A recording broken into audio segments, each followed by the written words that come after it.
नमस्कार, NMOPS YouTube channel में आपका स्वागत है। आज हम बात कर रहे हैं हरियाणा के हिसार के बाल संबंध में टिकटॉक स्टार और बीजेपी नेता सोनाली फोगाट की। इनकी गुंडागर्दी सामने नजर आई है। एक मार्केट कमेटी के सचिव को चप्पल और थप्पड़ से पीटा है। आपको बताते चले, सोनाली फोगाट बीजेपी की नेता हैं। हरियाणा विधानसभा 2019 के आदमपुर विधानसभा से चुनाव लड़ी थी, लेकिन कांग्रेस के नेता कुलदीप बिश्नोई से हार का इनको सामना करना पड़ा है। सोनाली के इस रवैये पर कांग्रेस के साथ साथ बीजेपी ने भी हमला किया है। सोनाली को कहा है कि इस हरकत से हम सभी शर्मसार हैं। साजिया इल्मी ने भी बयान दिया। रणदीप सुरजेवाला ने भी हरियाणा सरकार को तालिबानी सरकार तक कह डाला। कांग्रेस में बीजेपी सरकार की घटनाएं जो हुई है, बीजेपी सरकार की निंदा की है। ये देखते हैं वीडियो।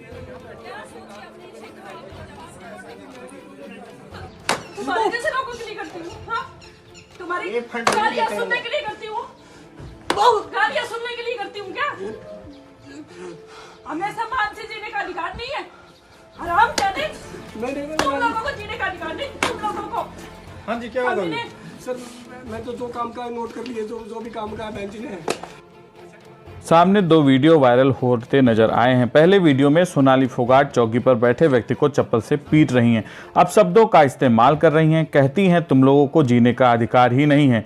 वह व्यक्ति कहता है कि 3 सेट बनाने के लिए मैंने नोट कर लिया है। सोनाली चप्पल पहनने के बाद कहती हैं इसके खिलाफ रिपोर्ट लिखो। कहती हैं इसने गलत भाषा का इस्तेमाल किया है, मेरे साथ बदतमीजी की है। वीडियो में एक पुलिस वाला भी दिख रहा है। जिस व्यक्ति को पीटा जा रहा है वो रो रहा है, बता रहा है उसने काम किया है। आपको बताते चलें, पहले हमने बताया कि सोनाली टिकटॉक स्टार हैं। हरियाणा दूरदर्शन में काम कर चुकी हैं, मॉडलिंग भी कर चुकी हैं, एक्टिंग भी करती नजर आई हैं, फिल्मों में आती रही हैं। पिछले 12 साल से राजनीति में भी हैं।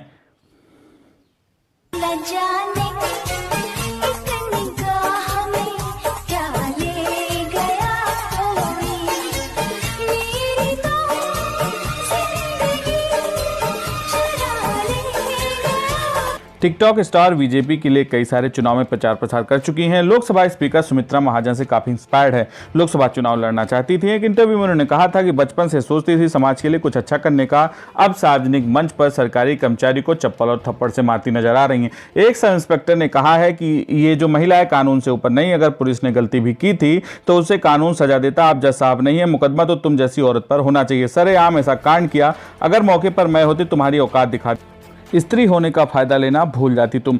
रणदीप सिंह सुरजेवाला ने कहा है, खट्टर साहब क्या हरियाणा सरकार के कर्मचारी भाजपा के नौकर हैं? क्या जानवर हैं? कार्रवाई कब करेंगे? मीडिया कब साथ देगी? जान लें, हरियाणा की जनता आपको माफ नहीं करेंगे। सुनते हैं वीडियो। एक अहंकारी मुख्यमंत्री और एक उनकी चहेती भाजपा नेत्री। देखिए किस प्रकार की अहंकारी तानाशाह तालिबानी सरकार खट्टर साहब आप चला रहे हैं। क्या हरियाणा के सरकारी कर्मचारी अब भाजपा के नेताओं के थप्पड़ खाने के लिए हैं? क्या हरियाणा के सरकारी कर्मचारियों को भाजपा के कार्यकर्ता जाकर पीट कर आएंगे, बेइज्जत करके आएंगे? हरियाणा के कर्मचारियों का कोई मान सम्मान नहीं बचा, उनकी कोई सुरक्षा नहीं बची। इस प्रकार की भाजपा नेताओं के खिलाफ अगर खट्टर साहब आपने कार्रवाई नहीं की तो साबित हो जाएगा कि ये भाजपा नेत्री और नेता मुख्यमंत्री के इशारे पर सरकारी कर्मचारियों पर हमला बोल रहे हैं जो जनता की सेवा कर रहे हैं। आप वातानुकूलित कमरों में बंद बैठे हैं और जो लोग सेवा कर रहे हैं उनके ऊपर आपके नेता। बीजेपी के नेता साजिया इल्मी भी सोनाली के विरोध नजर आई हैं। उन्होंने कहा है कि ऐसी घटना ने हमें शर्मसार किया है, हम इसकी निंदा करते हैं। बीजेपी की हो या किसी भी पार्टी की, सोनाली द्वारा की गई अफसर की सरेआम पिटाई पूरी तरह निंदनीय और शर्मनाक है। इस बेहूदी हरकत के लिए मैं शर्मसार। इतना ही नहीं, सुल्तान सिंह ने कहा है कि हमें जबरदस्ती हमसे माफीनामा लिखाया गया। हमने माफीनामा लिखा, हमने अपने बचने के लिए माफीनामा लिखा है। हम कहीं किसी तरह से गलत नहीं। इस तरह की जो हरकतें हुई हैं, क्या एक सरकारी कर्मचारी को ड्यूटी के दौरान उसको चप्पल से पीटना ठीक है? क्या उस पर लगातार इस तरह का प्रहार करना, थप्पड़ मारना ठीक है? क्या अगर उसने कोई कमी की है तो उसको प्रशासन के पास जाना चाहिए था, मुख्यमंत्री से शिकायत करनी चाहिए थी, उनके ऊपर डीसी से शिकायत करनी चाहिए थी, जो कि नहीं किया गया। डायरेक्टली प्रशासन को हाथ में लिया गया। इससे साबित होता है कि सोनाली फोगाट को ना तो हरियाणा सरकार पर भरोसा है, ना ही पुलिस प्रशासन पर। आइए सीधे चलते हैं, देखते हैं क्या हुआ। जो पूरी घटना है, जो पूरी घटना सामने नजर आई है, सुल्तान सिंह उस पर बता रहे हैं। एक मार्केटिंग कमेटी के सचिव हैं, अधिकारी हैं। सुनते हैं पूरी सुल्तान सिंह की बात। मैंने उनको सुरेश जी को कहा था चाय पानी मंगवा देना मैडम जी के लिए। मैडम जी ने चाय पानी पी ली। फिर हमने आधा पौना घंटा बैठे, सारी प्रोक्योरमेंट के बारे में मैडम को खुलकर बताया कि इस तरह प्रोक्योरमेंट हो रही है, ये दिक्कत है, ये सही हो रहा है सारा। तो हमने ये बताया कि सब्जी मंडियों में हमने कैसे काम किया, पूरी विस्तार से बात हुई। पौना घंटा 2 बार चाय पी, बहुत ही बढ़िया वातावरण रहा सर। तो उन्होंने कहा कि आदमपुर में चने की खरीद क्यों नहीं कर रहे। मैं क्या, आदमपुर में चने की खरीद एजेंसी मना कर रही है, हैफर्ड ने बाड़सबंद सब यार्ड में खरीद क्यों नहीं कर रहे चने की। बाड़सबंद में हैफर्ड ने खरीद करनी है, मैंने खरीद नहीं करनी, मैंने अपनी तैयारी पूरी कर रखी है मैम। तो उन्होंने क्यों रिजेक्ट कर दी हैफर्ड ने। मैंने कहा कि शेड नहीं है। उन्होंने कहा कि शेड की वजह से वहाँ चना भीग जाएगा, इसलिए हम खरीद नहीं करेंगे। एजेंसी ने लिख के दे दिया है, एजेंसी का काम है जी, हमने अपनी तरफ से पूरी तैयारी कर रखी है। बोली बाड़सबंद में और भी समस्याएं, आप चलोगे मंडी में। मैं कह, मैं चल पड़ता हूँ। मैं जैसे ही यहाँ गेट के बाहर सर सामने गया तो 6-7 लड़के और खड़े थे, यंग से लड़के 20-21 साल के। तो मैंने सोचा नॉर्मली इनको मिलने आए होंगे कोई, मेरे पेट पाप नहीं था कुछ भी, न मेरे मन में बहम था कोई। मैं अपने असिस्टेंट सेक्रेटरी साहब की गाड़ी में, अपने मंडी सुपरवाइजर साहब भी, हम सारे यहाँ से निकल दिए। मैडम उनके पास खड़ी रही। तो हमने आगे जाकर फोन किया, मैम जी हम चल पड़े हैं। बोले कोई बात नहीं चलो। इन्होंने फोन किया, उनके साथ 2 वकील साहब थे। हम वहाँ पहुंचे तो मैडम जी 25-30 मिनट बाद हमारे ऑफिस में वहाँ पहुंचते हैं बाड़सबंद। हम बाड़सबंद में एक आरती के पास बैठ गए, वहाँ मैडम जी आ गई। तो मैडम के साथ 4 गाड़ियां और थी जी, वहाँ 5वीं गाड़ी मैडम की थी, 4 गाड़ियां और थी। रास्ते में इन्होंने 25 मिनट लेट पहुंचे तो उन्होंने किसी को बुलाया होगा, हमें नहीं पता किसको बुलाया किसको नहीं। 5 गाड़ियां वहाँ तक हो गई थी। तो हमने मैडम ने कहा कि खरीद के बारे में बात की, तो सारी खरीद के बारे में बताया, सब कुछ बताया। मैडम ने कहा कि शेड बनवाओ। मैं जेई से बात करता हूँ, मैं भी बुला लेता हूँ। जेई को मैंने फोन किया तो छुट्टी थी, जेई साहब नहीं थे। मैंने कहा सब कुछ मैं नोट कर लेता हूँ। जयपाल जी ने सारी समस्याएं नोट कर ली, 2 यूरिनल भी बनाने हैं। वो बोले यहाँ फर्स्ट टूटा हुआ है। मैं क्या, मैम जी 1972 के बाद मंडी पहली बार टेम्परेरी मंडी चालू की है ये, और शेड बनवाने के लिए हम लिख देंगे सरकार को, कोई दिक्कत नहीं है। हमने सारी बातें ले ली।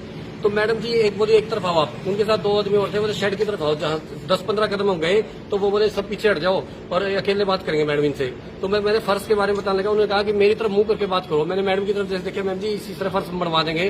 तो उन्होंने कहा कि आप मेरे को जानते हो। मैं कहती आदमपुर से चुनाव लड़ा है, मेरे को बताया था आपने, मैंने सारी बातें नोट कर ली, कोई दिक्कत नहीं है जी, सारे काम करवा देंगे। बोले आपने चुनाव में मेरी खिलाफत क्यों की आदमपुर में। मेरी कोई रिश्तेदारी नहीं है, मैं प्रेस मीडिया के सामने कह रहा हूँ, आदमपुर में मेरी कोई रिश्तेदारी नहीं है। मैं आदमपुर के विधानसभा चुनाव में कैसे जाऊंगा। मेरे को ये भी, मैंने कहा मैडम जी आपको किसी ने मिसगाइड किया, चुनाव के बाद इतने दिनों बाद आप ये ब्लेम लगा रहे हो। तो उन्होंने कहा थप्पड़ मारा मेरे को कि गाड़ी दे रहे हो आप मेरे को। मैंने कहा गाड़ी नहीं दी मैम। मैं थप्पड़ लगते ही चारों तरफ से 7-8 लड़कों ने मेरे को मारना पीटना शुरू कर दिया, बेशुमार। मैं बिल्कुल निडर होकर खड़ा था। मैं गिर गया अनफान में। फिर मैं वहां से भागा, एकदम उसी दुकान में भागा। दुकानदार को कहा यार बचाओ, मैंने तो कुछ कहा ही नहीं। दुकानदार ने भी कहा इसको नहीं कहा मैडम ये गलत कर रहे हो आप, कि क्या हो गया ये क्या हो रहा है। तो सर वहाँ मैडम जी खड़ी हो गए, गुंडे वो चारों तरफ दूर खड़े हो गए। और इन मैडम के साथ 2 आदमी थे, उन्होंने वीडियो बनानी शुरू कर दिया, चप्पल से मेरे को मारना शुरू कर दिया अकेले। बोली मेरे को गाड़ी क्यों दी। मैं क्या मैडम जी मैं उस वीडियो में भी कह रहा हूँ कि मैंने कोई गाड़ी नहीं दी मैम जी, मैंने आपके सारे काम थे जो नोट कर लिए हैं सारे के सारे। और फिर ये वो इधर थाने की तरफ आ गए। पुलिस को फोन करते, पुलिस वहां पहुंच गई। पुलिस ने मेरे को छुटवा लिया, मेरे को जिप्सी में बिठाया, मैं थाने की तरफ आ गया। थाने के बाहर मैडम मेरे को बाहर ले गई। मैडम ने यदि मैंने कोई गलत काम किया था तो थाने में एफआईआर दर्ज करवाती। मैडम मेरे को बाहर ले जाके उन्हीं गुंडों के द्वारा एकदम बोली आप लिख के दो कि माफीनामा लिखो। तो उन गुंडे वाले तो गोली मारेंगे, मेरा पसीना आया जी एकदम। मैंने वहां एकदम लिख के दे दिया कि मैं उन्होंने लिखवाया 2 बार अपने आप कटवाया। तो लिखवाया बाड़सबंद मंडी में मैंने जो आज बदतमीजी की उसके लिए मैं माफी मांगता हूँ। मैंने लिख कर दे दिया। मैं ठीक है ये तो छोड़ दो मेरे को। मैं सोचा अंदर थाने में जाकर घुस जाऊँ किसी तरह। मैं थाने से बाहर बुला लिया मेरे को। फिर मैडम बोली मैं तेरे को कुछ नहीं कहूंगी, ये बात किसी को बतानी नहीं। फिर बोली अभी तूने हाई कोर्ट में स्टे ले रखा ना, अपना ट्रांसफर का स्टे वापस ले ले या तू दफा हो जाए यहाँ से। मैं कहा ठीक है जी। मैं घबरा गया। फिर उन्होंने कहा कि दोबारा 5 मिनट बाद फिर वो वापस बुलाया मेरे को दोबारा वहीं, और ये कहा कि आपके स्टाफ वाले 2 आदमी थे उनके और साइन कराओ इस पे जो आपने लिख के दिया है। मैंने साइन करवाया। फिर मैडम के सामने मैं खड़ा होगा। उन्होंने एक आदमी जो उनके साथ गंजा सा था, जो वकील जो सुबह यहाँ भी था, उसने कहा कि वीडियो बनाता हूँ, मैडम के सामने हाथ जोड़ के कहो माफी मांगे।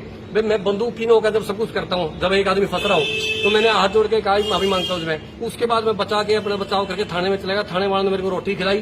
थाने वालों ने मेरे को कहा आपके साथ है, हमारे को सच्चाई पता लगी है, आप सही हो बिल्कुल, मंडी से हमने पता कर लिया है। आम आदमी सारे गांव के आदमी वहां से आने शुरू हो गए बाड़सबंद के कि हम आपके साथ हैं।